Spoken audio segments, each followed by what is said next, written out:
Voilà, le bonsoir tout le monde, j'espère que vous allez super bien et comme je le disais tout à l'heure, nous avons tout simplement commencé le Zoom d'analyse de ce soir et nous allons essayer de trouver des opportunités sur des actifs que vous avez eu à énumérer ce matin durant le sondage que j'ai envoyé tout simplement dans le canal public.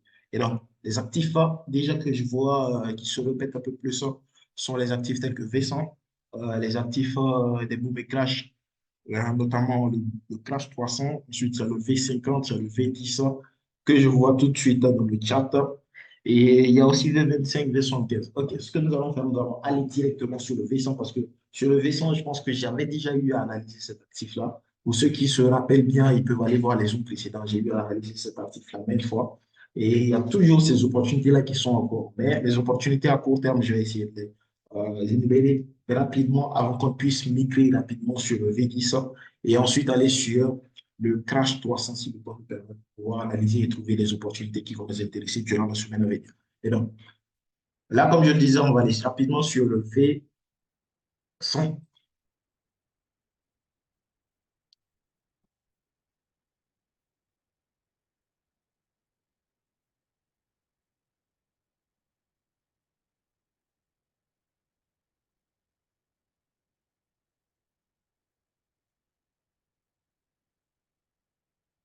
Apparemment, mon graphique a un souci. Je n'arrive pas à ouvrir un autre actif que autre que le V25, pardon. Je vais essayer de régler ça rapidement. OK, c'est bon. Alors, le V100. Volatility 100. OK, là, nous sommes sur le V100.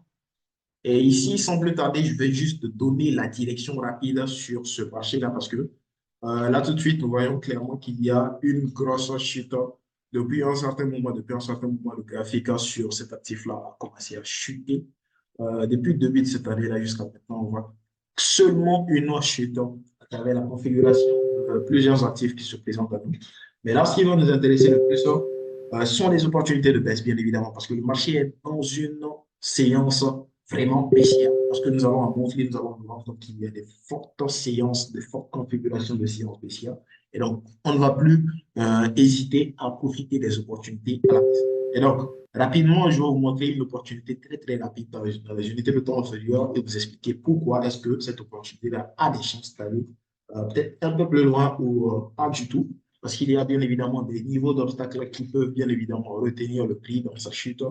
Parce que là, le matin, j'étais en train d'analyser le marché ici et je me suis rendu compte qu'il y avait une bonne zone d'entrée là. Et j'ai même profité de cette chute actuelle qui est en train de se dérouler actuellement. Voilà, et je vais vous montrer pourquoi. Parce que déjà là, de là jusqu'à ce niveau-là, de là jusqu'à là, nous sommes dans une chute, clairement, et ça nous présente tout simplement une tendance normalement baissière. Pour ceux qui ont fait euh, les études sur les tendances et tout, ils savent de quoi je parle. Là, nous avons fait un sommet, un creux qui est plus bas que le sommet précédent, ensuite un autre creux qui est plus bas que le creux précédent, ensuite ce sommet-là qui est plus bas que le sommet précédent, et ainsi de suite, jusqu'à former ce creux-là. Et le marché est revenu maintenant pour former un sommet qui sera normalement plus bas que le sommet qui a précédé, pour ensuite aller chercher à former un autre creux ici qui sera normalement plus bas que le sommet précédent, que le creux précédent pardon, ici. Et donc, logiquement, ce à quoi on va s'attendre, c'est une chute juste après que le marché ait formé le sommet précédent. Et donc, ce sommet-là a déjà été formé. Et qu'est-ce qui va se passer? Le marché va normalement commencer à chuter jusqu'à là. Mais avant de s'appesantir sur ce fait-là, il faut savoir qu'il y a de fortes chances également que le marché puisse s'arrêter à un moment donné parce qu'il y a des niveaux d'obstacles assez intéressants dans cette zone-là qui peuvent être en mesure de pouvoir repousser le prix une fois que le marché va atteindre cette zone. OK, mais déjà, je vous explique pourquoi est-ce que cette chute-là a de fortes chances d'aller encore plus loin. OK, l'obstacle qui a été à l'origine de la chute actuelle, c'est cet obstacle-là. Cet obstacle est un obstacle un type d'obstacle très, très important sur le vaisseau. Ça réagit à chaque fois. À coup sûr, lorsque les conditions, bien évidemment, sont bien réunies, il faut savoir que cet obstacle-là réagit à coup sûr. Et donc, si vous voyez généralement ce type d'obstacle sur le marché et que, bon, certaines conditions sont réunies, ceux qui ont fait du volatility shift code, et que vous savez que ces conditions, les conditions de réaction d'un obstacle sont réunies à travers la configuration de cet obstacle, bien évidemment, sur le V100. Vous pouvez, sans hésiter, profiter de l'opportunité qui est à venir, tout simplement. Et donc, déjà là, on a eu une prise de liquidité juste à partir d'ici, sauver la qualité nettoyée. Et juste après ça, le marché a toujours tout simplement mitigé cet obstacle-là pour ensuite commencer à chuter. OK, mais là, on sommes en H4 et on pouvait tout simplement profiter de l'opportunité efficacement juste en rentrant en position à partir du, du milieu, on va dire, des 50% de cette zone-là, juste à partir de là. Et les 50% de cette zone correspondent à quoi? On va le voir en H1 et vous allez vous rendre compte que c'est également le même type d'obstacle qui a été configuré dans les unités de temps inférieur, notamment H1. Et ici, on se rend compte que c'est la zone tout simplement qui nous intéressait là, à partir d'ici. Et on se rend compte qu'il y a des chances quand même que le marché puisse réagir ici, ce qui a bien évidemment été fait. Donc là, ici, on devait tout simplement chercher à profiter de cette opportunité à partir de cette zone-là. Ainsi, en sortant le marché là. Et là, je suis carrément dans cette position. Et pour ma part, je compte garder le trader jusqu'à un certain niveau, un peu plus bas, logiquement. Logiquement, encore plus bas que ça. Voilà. Plus bas que ça peut encore aller plus loin jusqu'à ici parce que là, j'attends, ceux qui ont bien suivi le zoom de la dernière fois, j'attends une réaction à partir de là. Et donc, ça peut atteindre jusqu'à là avant de commencer à retracer, bien évidemment. Voilà, et donc, si cette chute-là continue jusqu'à un certain niveau, il y a de très, très fortes chances que le marché puisse quand même euh, atteindre ce niveau-là juste après avoir nettoyé la liquidité qui se trouve approximativement vers ici. Voilà. Et donc, ceux qui sont peut-être en position déjà sur cette opportunité, de prendre la position jusqu'à ce niveau-là. Vous voyez, les configurations des séances déjà qui se présentent à nous montrent clairement qu'il y a de fortes chances que le marché continue tout simplement jusqu'à un certain niveau. Donc, on ne peut que garder cette position et prier que le marché aille encore plus loin avec nous. OK. Et donc, voici un peu ce à quoi on peut s'attendre sur le V100. Il n'y a pas vraiment grand-chose à voir, sauf que ici, dans cette zone-là, il y a aussi des chances que le marché fasse une réaction, notamment à partir de là. Voilà, ici, il y a des chances quand même que le marché puisse réagir sur ce niveau-là. Voilà, très brièvement. Très brièvement, pourquoi? Parce que nous sommes dans une tendance baissière. Et si nous sommes dans une tendance baissière, les opportunités d'achat ne sont pas vraiment importantes. Parce que là, déjà, c'est une crise de liquidité et non une cassure de structure. Ceux qui vont considérer ça comme une cassure de structure et s'attendent à entrer en position ici sous prétexte que le SMC Trading nous dit de rentrer en position là, parce que lorsqu'il y a une cassure de structure là, ils vont tout simplement se faire avoir à partir de là. Et donc, soyez vigilants tout simplement sur la configuration du prix dans les heures à venir avant de vouloir vous impliquer sur un trader donné. OK. Et donc, nous allons aller directement, je ne sais pas s'il y a des questions sur cette position-là d'abord, avant qu'on puisse continuer très, très vite. Est-ce qu'il y a des questions particulières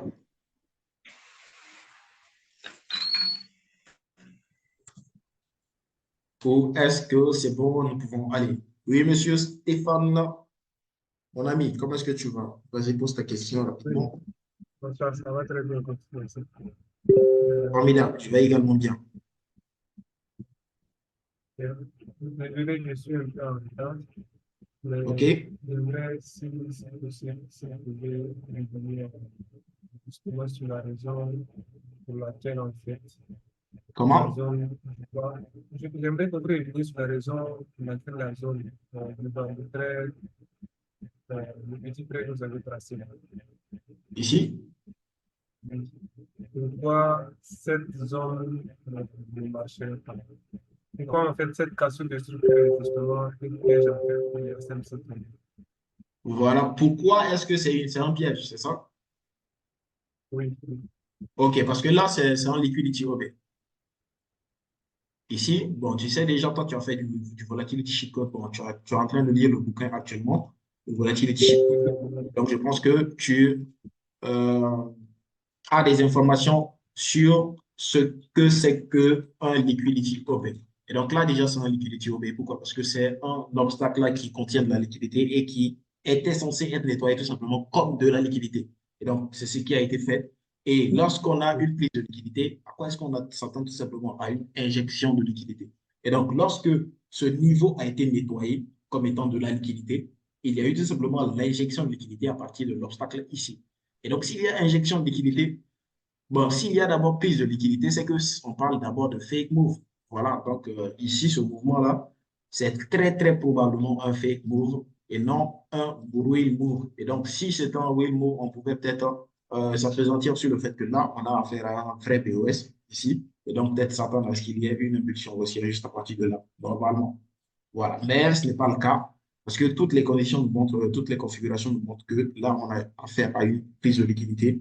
Et donc, logiquement, le mouvement qui a été à l'origine de cette prise de liquidité-là est un fake move. Et ce fake move-là est appelé tout simplement à être nettoyé sur le marché parce que un fake move aussi, c'est souvent de la, bon, on va dire, c'est de la liquidité. Un fake move, c'est de la liquidité. Pourquoi? Parce que déjà, ce plus bas-là sera considéré comme un weak level. On avait parlé ensemble des weak level la dernière fois, je me rappelle bien. Ça, c'est un weak level. Ça sera considéré comme un weak level, logiquement. Et si c'est un weak level ou un impact buyer, si tu veux, on va s'attendre à ce que ce niveau-là soit nettoyé.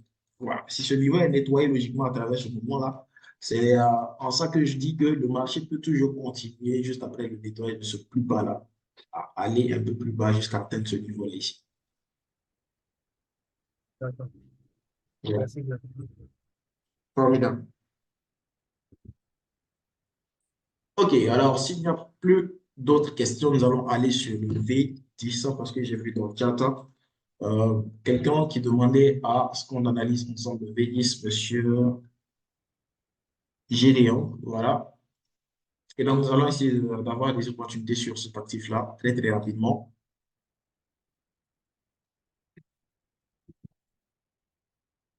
Un instant, s'il vous plaît.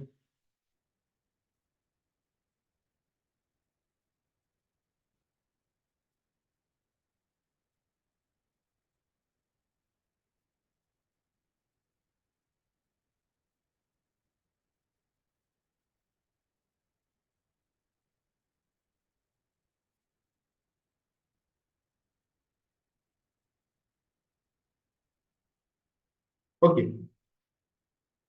Là, nous sommes sur le V10, qui est un actif intéressant et qui peut être en mesure de pouvoir nous donner des opportunités intéressantes, bien évidemment, sur le marché des indices synthétiques durant les heures à venir. OK. Ce que je remarque à première vue, c'est que là, on a eu une réaction sur un niveau très, très important. Monsieur Stéphane, si tu te rappelles bien, je t'avais donné une condition de réaction d'un obstacle là, qui était tout simplement le fait que un obstacle réagit souvent lorsqu'il a été à l'origine d'une cassure de structure, généralement. Et ici, ce à quoi on a affaire, ce n'est pas une seule cassure de structure, mais deux cassures de structure importantes. Déjà, la cassure de ce niveau-là, mais aussi la cassure du niveau immédiat qui a précédé, c'est-à-dire ce niveau-là. C'est-à-dire, on a double cassure de structure ici. Double cassure de structure très, très importante. À travers quoi? À travers cet obstacle, à travers ce niveau d'obstacle. OK. Et donc là, déjà, il faut savoir aussi que ce niveau ici qui a été cassé, qui a été rompu plutôt par l'obstacle que je viens de noter ici, en rouge là, voilà, est un niveau important, c'est-à-dire c'est un weak level important, c'est un niveau, on va dire, important de la structure actuelle. Et donc, la structure actuelle s'illustre de la sorte. Là, nous avons impulsion haussière. Ici, nous avons un retracement de là à là. Ensuite, le marché est revenu et a cassé ce niveau de structure là. Et qu'est-ce qu'il fait? Il a retracé maintenant ici pour tester l'obstacle le plus important qui a été à l'origine de la cassure d'un point de structure qui réunit quelques conditions, quelques bonnes conditions de réaction, bien évidemment, un obstacle là, sur le marché. Donc, qu'est-ce qu'on a à faire? On doit juste s'attendre à ce qu'il y ait une autre impulsion haussière jusqu'à là. Voilà, ça c'est la logique, ça c'est ce qui est d'abord très, très basique. Voilà. Et donc, pour ceux-là qui ont fait, on va dire, la structure du marché de façon basique, selon le chartisme, selon le livre, le tendance et tout, ils comprennent pourquoi je dis ça. Parce que déjà là, on a des conditions qui ne manquent pas du tout ici. On s'attend donc à ce qu'il y ait une continuation du prix jusqu'à atteindre ce sommet. Et donc, l'objectif normal, c'est que le marché nettoie ce niveau-là qu'on va appeler un weak level tout simplement. Et donc, ce weak level étant appelé à être nettoyé sur le marché, on va chercher maintenant des opportunités pour aller à la hausse vers ce niveau parce que c'est un niveau qui attire de façon indirecte le prix tout simplement vers lui. Ce niveau ici va attirer le prix vers lui ici. Et donc là, on va tout simplement chercher des opportunités pour suivre le mouvement du prix et aller chercher bien évidemment ce niveau. Et donc là, déjà, on voit qu'il y a des configurations assez intéressantes aussi qui se présentent à nous dans les unités de temps inférieures. Je me rappelle bien que j'ai déjà analysé cet actif-là bien, non, c'était le V25. Autant pour moi, bien, c'était le V25 One S plutôt. Et donc là, déjà, la configuration, elle est pareille. Je me rappelle bien ici. Je vais vous montrer pourquoi est-ce que euh, je parle du V25 One S parce que la configuration, elle est pareille. Ici, nous avons un fake move qui a été à l'origine d'une force cassure de structure. Parce que là, la cassure de ce plus bas là, c'est une force cassure de structure. Voilà, parce que le mouvement ici est en fake move. OK, et donc là, nous avons prise de liquidité normalement ou encore force cassure de structure, si on peut le dire aussi. Là, OK. Et un peu plus haut, le marché est revenu logiquement faire ce qu'on appelle un BOS. Un BOS pour rejoindre un peu les SMC Traders. Et donc ici, nous avons affaire à une cassure de structure intéressante. OK, le marché a cassé ce niveau-là à travers cette zone d'obstacle.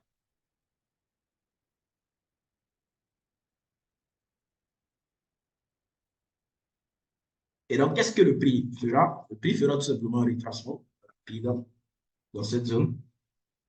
Ensuite, continuer à la hausse. Pour aller chercher où? Pour aller chercher ce niveau-là. Voilà. Voici un peu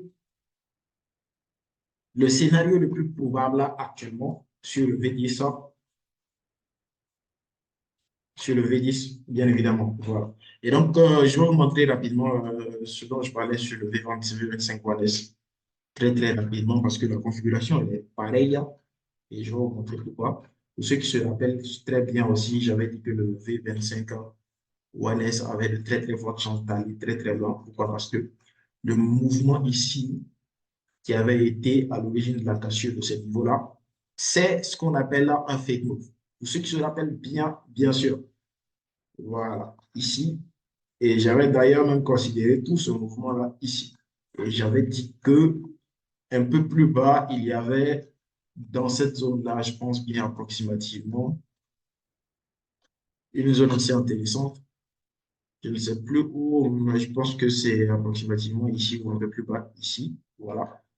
Que je voyais un retour du prix pour une bonne réaction. Voilà. Le prix est allé un peu plus haut pour aller chercher ce niveau-là. Mais il faut savoir que lorsqu'il y aura un rétracement dans la zone ici, il y a des chances quand même que le marché puisse continuer à la hausse juste à partir de là. Voilà. Et c'est ce que j'avais dit sur l'analyse du V25 ONESA. La dernière fois, je me rappelle très très bien. Et c'est approximativement la même chose qui se passe actuellement sur le V10. Voyez-vous, ce sont les mêmes mouvements qui se répètent à chaque fois. Ce sont les mêmes mouvements qui se répètent à chaque fois. Et donc, il faut juste être attentif à ce qui se passe sur le mouvement. Voyez-vous, c'est presque la même chose. C'est presque la même configuration sur le V25 One S. Qu'est-ce qui s'était passé avant la cassure de ce niveau-là? Il y a eu un mouvement comme ça, ensuite un autre retracement, et ensuite ça. Sur le V25 One S, il y a eu la même chose. Voilà. Et directement, il y a eu l'impulsion haussière directement sur le V25 One S. Et même, cette même configuration sur le V25 One S s'est faite aussi. Il y a eu d'abord un retracement dans un niveau intéressant avant que le marché ne puisse continuer à la hausse. Je vais vous montrer comment est-ce que ça s'est passé sur le V25 One S. C'est presque la même configuration. Voyez-vous?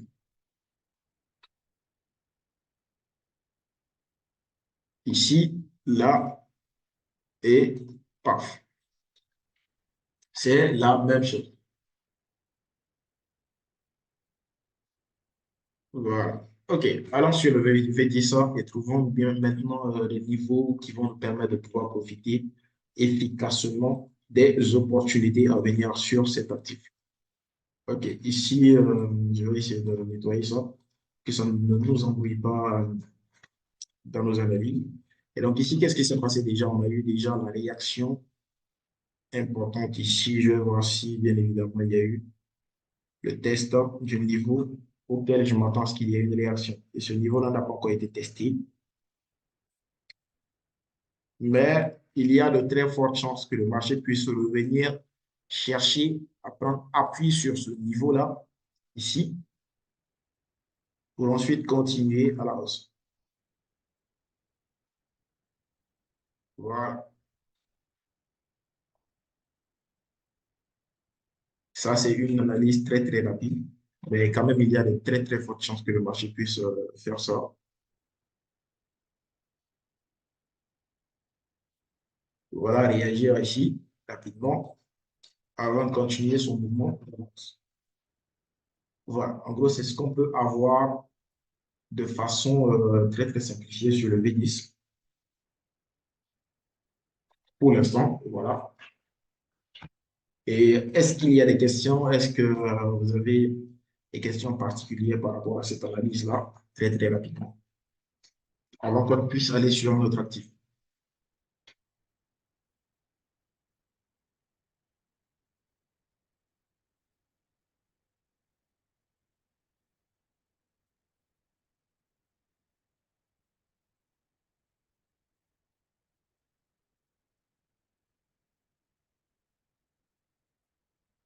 OK, s'il n'y a pas d'autres questions, alors nous allons aller rapidement sur le crash 300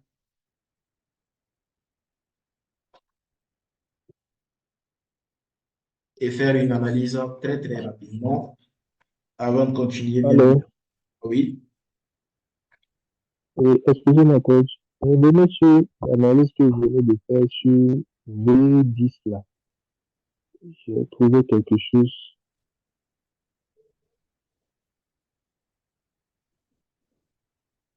oui, Voilà. Là où, oui, au niveau de la zone où vous avez tracé, vous avez marqué les 50% de la zone. Je me demande la partie où vous avez marqué, soit en disant que c'est le fake move. Selon le SMC Trader, est-ce que la zone qui a été à l'origine de la cassure vers le bas, la zone ne paraît pas être comme un order block. un ordre bloc. Ouais. C'est quoi un ordre bloc selon vous? D'où d'où on peut dire que bon, ici, il y a cassure d'order block à la hausse, vers la hausse. Je ne comprends pas votre question. Quel ordre bloc? Ici? Là, il y a des fake moves vers la baisse. OK, oui. Là, vous avez marqué du début du fake move. Le deuxième niveau du fake move là. Ici, là? Après, oui, voilà, là. OK. Qui s'est tendu vers là où la zone rouge où vous avez marqué, qui paraît comme celle qui baille là.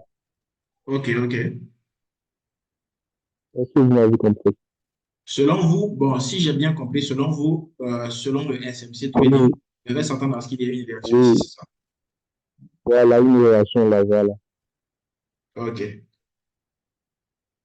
Donc, s'il en est ainsi qu'il s'attend à ça et que le marché est parti ramasser la liquidité vers la hausse, donc, selon votre explication, certainement, il devait avoir une cassure vers le bas, donc, ou bien c'est pas le cas. Ah, d'accord, je comprends bien. Je comprends bien votre question. C'est-à-dire, normalement, selon le SMC Trading, il doit y avoir une réaction ici, c'est-à-dire là. Et donc, logiquement, s'il doit y avoir une réaction là, selon les SMC Traders vont tenter de vendre le marché ici, c'est ça?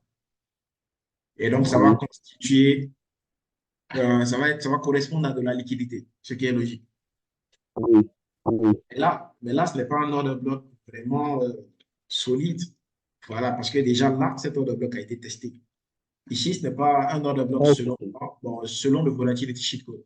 En volatility cheat code, on appelle ça un starting block. Un starting block, c'est quoi? C'est généralement un type d'obstacle là qu'on considère dans les unités de temps supérieures, notamment Whitley, Murphy et tout, qui sont généralement à l'origine de certaines impulsions sur le marché, de certaines réactions. Voilà, de certaines réactions assez importantes et tout. Parce que déjà là, cet ordre bloc dont vous êtes en train de parler, c'est un ordre bloc certes, mais en volatility code, on n'appelle pas ça un ordre bloc. OK?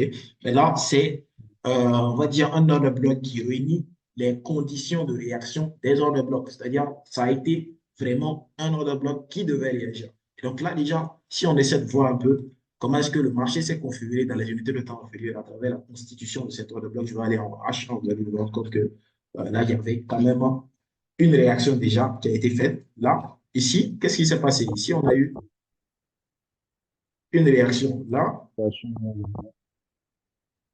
c'est-à-dire une tendance bien haussière avant que le marché ne puisse constituer cet ordre bloc-là ici, pour ensuite casser le plus bas ici. C'est-à-dire là, il y a eu un vrai BOS.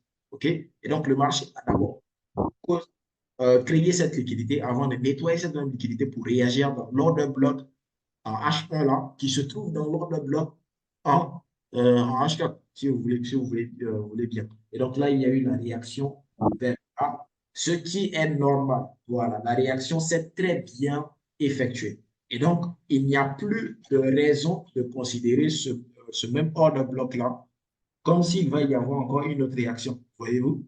Et donc, selon les SMC traders, ils ne vont pas vraiment chercher à attendre une réaction à partir de ce niveau.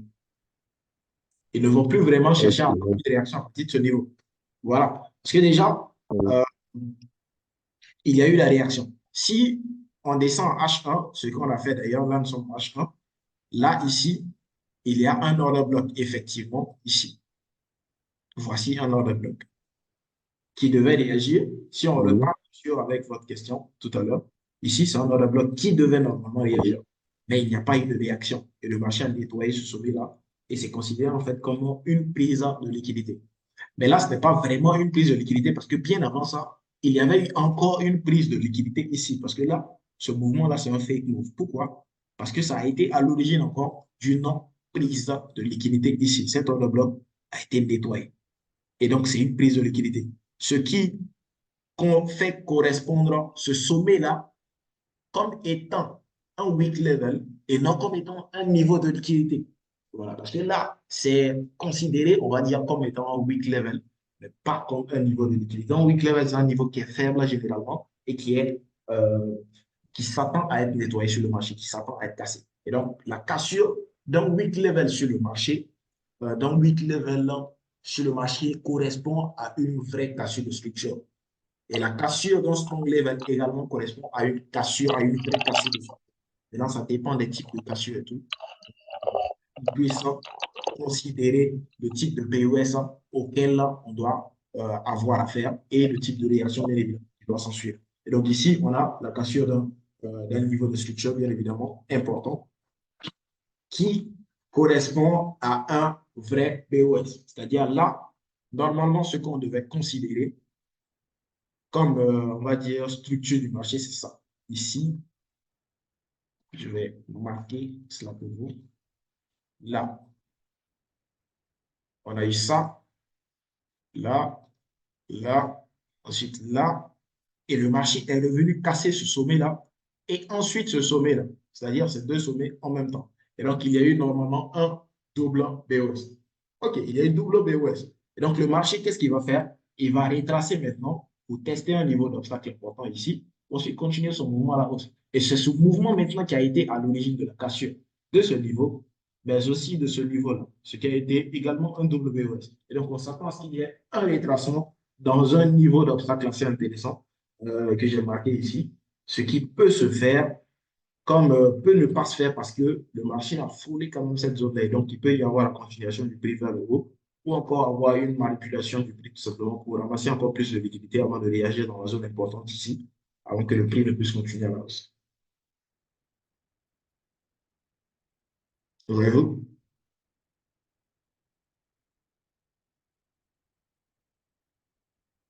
Est-ce que c'est bon pour l'explication? Oui, coach, c'est bon. C'est Okay. vraiment clair. Monsieur Abdul Anasouda, comment est-ce que tu vas, mon ami?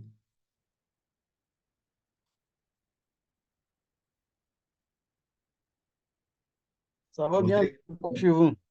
Et ça va super bien. Comment est-ce que tes trades se portent? Oh, pour la semaine, on n'a pas encore dit de position déclenchée, donc on attend toujours. C'est pas grave. Il y a toujours des opportunités en attente, forcément. Exactement.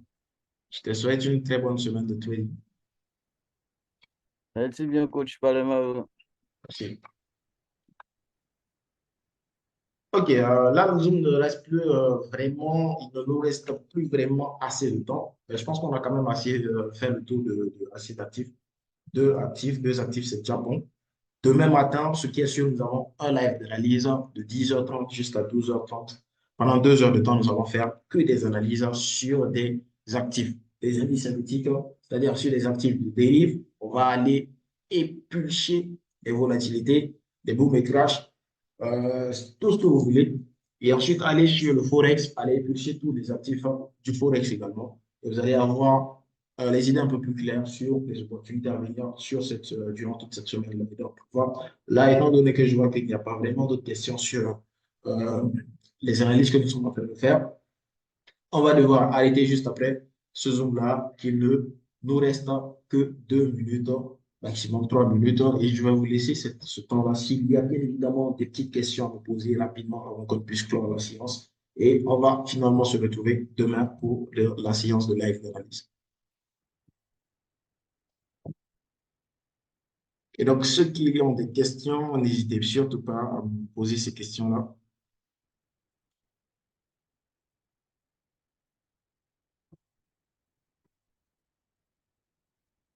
Moi, j'ai quelques questions, mais c'est un peu trop technique, donc je vais vous poser ça en inbox si ça ne vous gêne pas. D'accord, ça marche, il n'y a pas de problème. Oui, moi, de mon côté, vraiment, j'ai trouvé un Zoom vraiment impeccable. Et selon l'explication que vous venez de donner, moi, je n'avais pas vu que repérer cette zone ainsi comme ça. Donc, j'ai finalement compris qu'il faut être calé, bien calé, concentré avant de, juste de voir les zones en fait. Formidable, formidable. Ça fait plaisir. Merci J'espère beaucoup. que vous avez tiré de grandes leçons sur cette séance d'analyse. Ben oui, Voilà, j'espère que ces leçons-là vont vous servir vraiment. sur les opportunités à venir. Grâce à votre Zoom, c'est à partir de là que je me retrouve un peu parce que moi, ici, j'en fais partie de ceux qui ont payé les livres, je lis aussi. Maintenant, je me retrouve plus à peu. Formidable, formidable. Ça fait plaisir. Vous avez fait quelle formation? Du SMC, du chartisme ou quelle formation? Bon, j'ai suivi votre formation en première position sur le crash boom, ce que vous avez lancé en temps. Ah oui, Monsieur Après ça, Matiatia. aussi, Matitia. Je revois le nom. D'accord. Voilà, Non, toi, tu es déjà un merci. cheater. Mais ça va venir avec la pratique, avec un peu plus d'expérience. Je pense que ça va venir un peu, avec le temps. Et donc, vous avez suivi la formation sur les booms et crash. La toute première formation, je pense bien l'année passée, qu'on a lancée l'année passée, bien évidemment. Oui, oui, exactement. Voilà. Et peut-être bien qu'on va lancer une formation également sur les booms et crash dans les mois à venir, Inch'Allah. D'accord. Par exemple, j'en ferai partie Formidable. parce que je ne rate pas les opportunités. Comment? Je dis, j'en ferai partie par la grâce de Dieu parce que je n'aime pas rater les opportunités. Formidable, formidable, formidable. Ça fait plaisir. Donc, lorsque ça se lance seulement, je vous tiens informé.